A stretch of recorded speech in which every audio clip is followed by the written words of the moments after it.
শিক্ষা প্রতিষ্ঠানে হামলার ঘটনা আর সহ্য করা হবে না জানিয়ে যুব ক্রীড়া উপদেষ্টা আসিফ মাহমুদ বলেছেন, যাত্রাবাড়িতে ভাঙচুরের ঘটনায় আইনগত ব্যবস্থা নেওয়া হবে। বিকেলে রাজধানীর ফরেন সার্ভিস একাডেমিতে সংবাদ সম্মেলনে তিনি এই কথা জানান। আর তথ্য উপদেষ্টা নাহিদ ইসলাম জানান, কোনো মিডিয়া বন্ধের পক্ষে নয় সরকার, কোনো গণমাধ্যমের উপর হামলা সহ্য করা হবে না।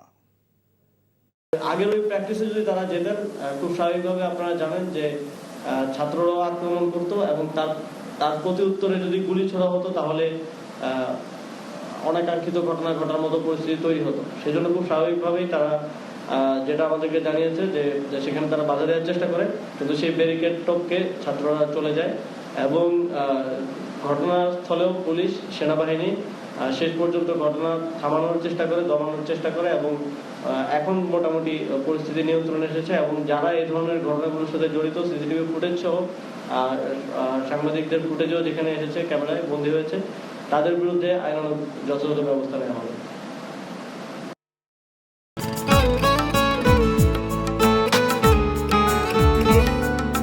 আপনার নামটা? নীলা। রাহুল। রবি, এই মেয়েটারে তোর ভাবি সবাই কেমন লাগবে? আপনাকে না বলছে আমাকে ফলো না করতে?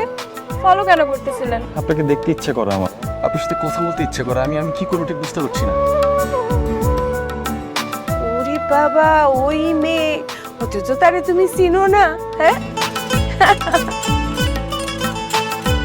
কি মায়ায় তাকাও তুমি, একটু দেখে চোখের খেয়াল, তোমায় দেখার তৃষ্ণা ভীষণ।